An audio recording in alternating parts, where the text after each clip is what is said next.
अस्सलाम वालेकुम दोस्तों। 90 बरस के ज़ईफ आदमी के पास पैसा नहीं था। मालिक मकान को 5 महीने से किराया भी नहीं दे पाया था। एक दिन मालिक मकान तैश में किराया वसूली करने आया और गुस्से में बुजुर्ग आदमी का सामान घर से बाहर फेंक दिया। सामान भी क्या था, एक चारपाई, एक प्लास्टिक की बाल्टी और चंद पुराने बर्तन। पिराना साली में मुब्तला शख्स बेचारगी की भरपूर तस्वीर बना सामने फुटपाथ पर बैठा था। ये अहमदाबाद शहर के आम से मोहल्ले का वाकया है। मोहल्ले वाले मिलजुल कर मालिक के मकान के पास गए, इल्तिजा की कि इस बूढ़े आदमी को वापस घर में रहने की इजाजत दे दीजिए, क्योंकि इसका कोई वाली वारिस नहीं है। 2 माह में अपना पूरा किराया कहीं न कहीं से उधार पकड़कर अदा कर देगा। इत्तेफाक ये हुआ कि एक अखबार का रिपोर्टर वहां से गुजरा। उसे नहीफ और लाचार आदमी पर बहुत तरस आया।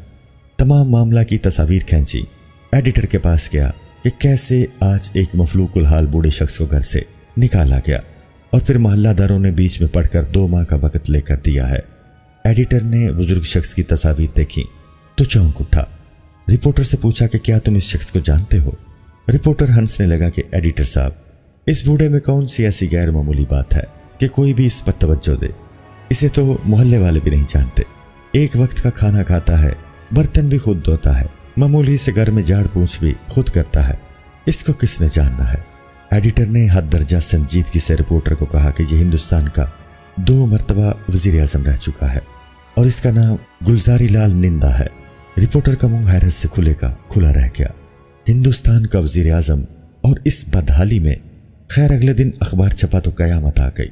लोगों को मालूम हुआ कि यह मामूली सा बूढ़ा हिंदुस्तान का 2 बार वजीर आजम रह चुका है। इस खबर के छपने पर वजीर आला और वजीर आजम को भी मालूम हो गया कि गुलजारी लाल किस मुफलिसी में सांस ले रहा है। खबर छपने के चंद घंटों बाद रियासत का वजीर आला, चीफ सेक्रेटरी और कई वजीर उस मोहल्ले में पहुंच गए। सबने हाथ जोड़कर कहा कि आपको सरकारी घर में मुंतकिल कर देते हैं और सरकार महाना वजीफा भी लगा देती है। खुदारा इस मामूली से मकान को छोड़ दें। मगर गुलजारी लाल ने सख्ती से इनकार कर दिया और बोला कि किसी भी तरह की सरकारी सहूलत पर इसका कोई हक नहीं है। वो यहीं इस क्वार्टर में रहेगा। गुलजारी लाल के चंद रिश्तेदारों ने मिन्नत समाजत करके बहरहाल इस बात पर आमादा कर लिया कि हर माह 500 रुपया वजीफा कबूल कर ले। साबिका वजीर आजम ने हद दर्जा मुश्किल के बाद ये पैसे वसूल करने पर आमादगी जाहिर कर दी।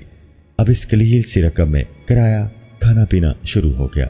मालिक मकान को जब इल्म हुआ कि इसका किरायादार पूरे मुल्क का वजीर आजम रह चुका है तो गुलजारी लाल के पास आया और पैर पकड़ लिए कि उसे बिल्कुल मालूम नहीं था कि उसका किरायादार इस आला तरीन मनसब पर फायज रह चुका है। बूढ़े शख्स ने जवाब दिया कि उसे यह बताने की जरूरत ही नहीं थी कि वो कौन है। वो तो एक मामूली सा किरायादार है और बस।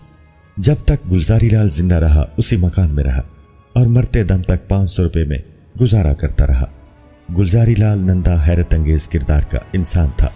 सियालकोट में जुलाई 1898 में पैदा हुआ और जनवरी 1998 में अहमदाबाद में फौत हो गया।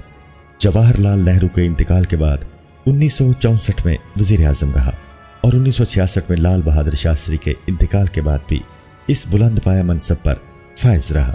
बुनियादी तौर पर FC कॉलेज लाहौर से इक्तिसादियात की तालीम हासिल करता रहा। दरअसल वो इक्तिसादियात का उस्ताद था।